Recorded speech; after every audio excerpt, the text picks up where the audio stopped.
This is a big-ass vise. It's rusty and a little wonky. It's also very noticeably not a Wilton.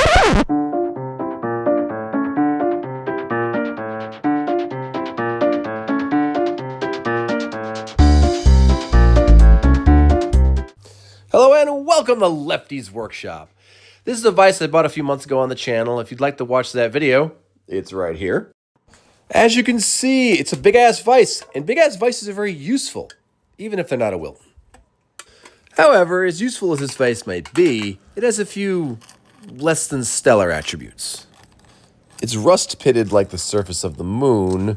It's as jiggly as jello. And the serrations in the jaws are receding like my hairline. So some of you may have noticed that this is not a Wilton vise.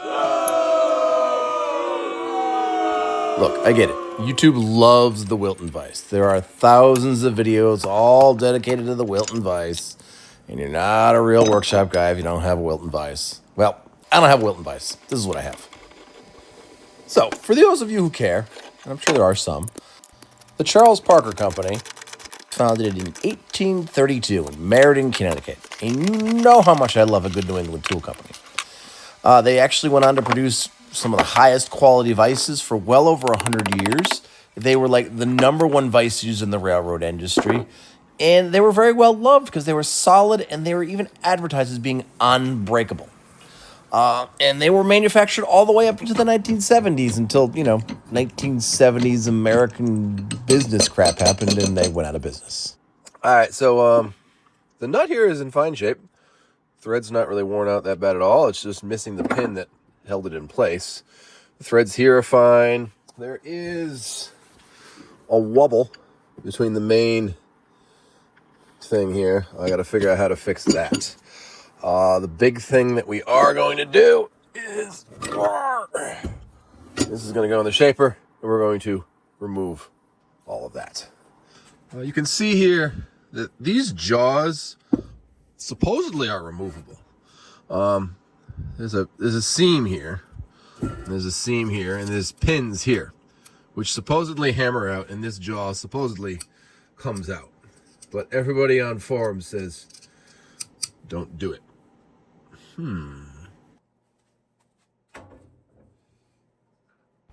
Now I'm just using the belt sander to clean up the faces of the jaws, and hopefully that helps me get the pins out easier.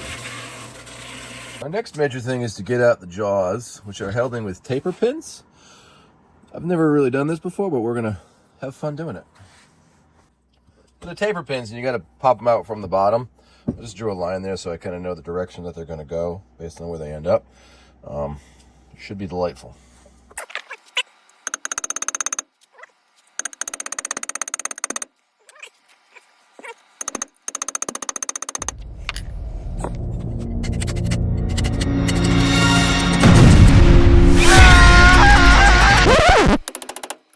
So I hammered on all 4 of these pins for hours, and I only got one out. I guess the forums are correct that you shouldn't bother taking these jaws off. But see, here's the problem. These jaws are hardened. I can't cut them as they are right now. As you can see, file doesn't even really do anything to it. They are hardened. So I have to anneal them to cut the markings. If I can't anneal them on the vise itself because the big vise will just be a heat sink and suck up all the heat and I won't be able to get them to be annealed. For those of you who don't know, annealing is you heat it up red hot and then you just let it cool slowly on its own, and that effectively softens the metal so you can machine it again. So I guess it's just going to have a receding hairline like me. Ah. All right, so here's the setup. We have the movable jaw in the vise of the shaper. I know this looks wicked wonky. I hope it's sturdy enough. We also have the problem of we're going to start here and we're going to end somewhere around here. We're going to have to do some shifting. Hopefully it doesn't cause too much of a problem, but the idea here is to get rid of this pitting. There is plenty of metal here. It's at least a 1/2 inch thick, so we're safe. And here it is in real time on its slowest speed. I'm going to speed it up in a little bit. This is just to get it started, but don't you just love the rhythmic motion of the shaper? I swear, I could fall asleep with this. It's so relaxing. So this machining came out great. There's only one small little imperfection here when I had to shift it, but, you know, this thing worked for years with, you know, almost quarter-inch deep pits, so I think it'll be fine. Make up the gap where I remove the metal. We're just going to super glue in brass shims in there, and that should be fine. So you will see that this, I forget what you call this, tightening bar thing, is very loose. I don't think it's the one that came from the factory, because the hole is at least an 1/8 inch larger than this, and usually they fit quite tight, and it has a set screw in it to lock it in place, and that wouldn't work with it being that loose. So I'm guessing this has been redone. Now, I would like to redo this again, but I can't just make it out of mild steel, because that will bend like a Harbor Freight vise when I use it. So I usually use like transmission guts. So this would be a perfect piece. It is out of the MGB transmission. It's almost the size, but as you see, it is too short. I could use this. This was off of the South Bend 13. It was the original, I don't know, pulley shaft thing. But I don't know what kind of metal it's made out of. It could be mild steel. I have no idea. Now, ideally, I could use this, which is the old main output shaft of the MGB transmission. It's very big, and it's definitely hard enough if it could take all the torque of a motor to move a 2,000-pound vehicle. But that's kind of a waste. Like, it's a really nice piece of metal. So I think I'm going to use the mystery metal off the South Bend and do all that up. Now I'm removing the ball from the end of the tightening handle. Cutting round things on a bandsaw is actually pretty dangerous. It has a habit of gripping it and like rolling it out of your hands. So you'll see I have the vice grips on here to help me protect myself from that. So I'm really reaching the outer limits of the length of my lathe here. We're going to say that the ball is in the chuck here, and I'm going to be able to go right here to the end of that.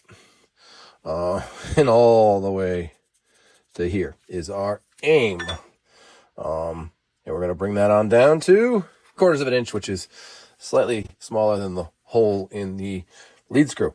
It is currently at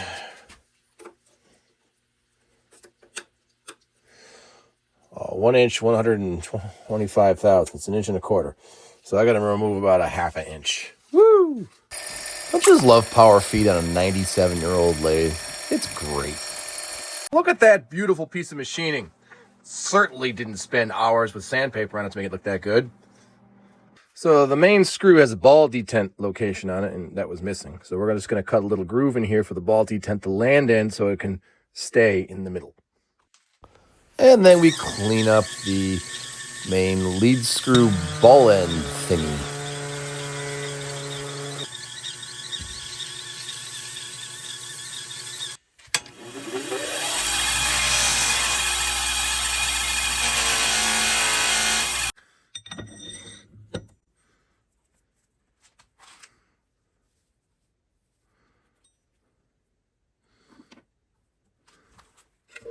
Spring.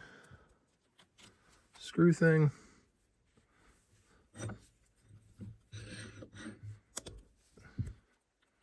Tighten it up.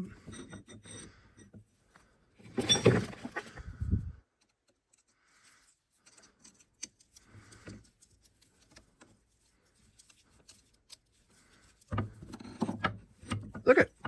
It's got a detent now. See, it's stuck. So it won't fall. Woohoo!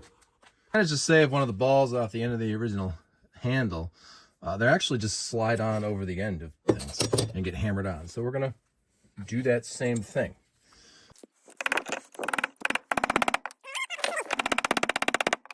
All right, all the major machining is done that I can do. This has been done on the shaper. I also did the sides. Didn't show that. Now we got to pick color. So these were originally painted gray, kind of like a battleship gray. I don't know if I'm feeling that. So our options for colors are the traditional red with white lettering, gray with orange lettering, which is what I usually paint my lathes, some sort of blue with white lettering, or green with silver lettering. And the color is, drum roll please,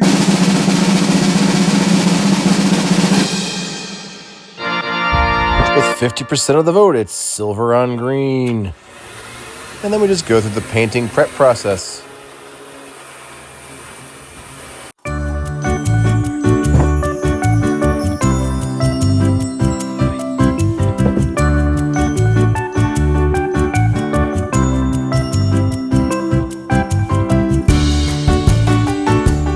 And magically, it's painted. And now I'm making the dauber so I can daub on the silver paint on the raised letters. If you'd like to see more about this, watch my, I think it was Billings video.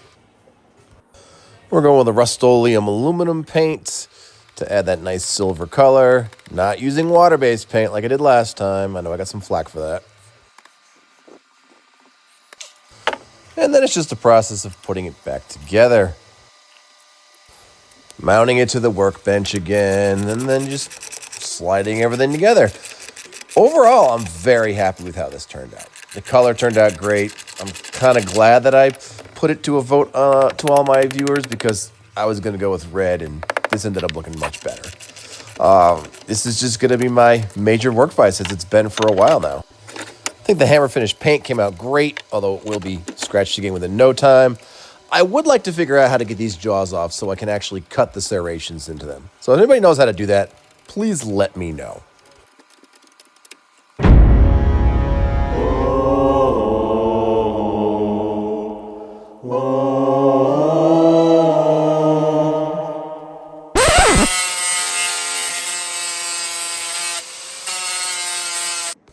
So that's it for now. Thanks for watching, and I will see you next time.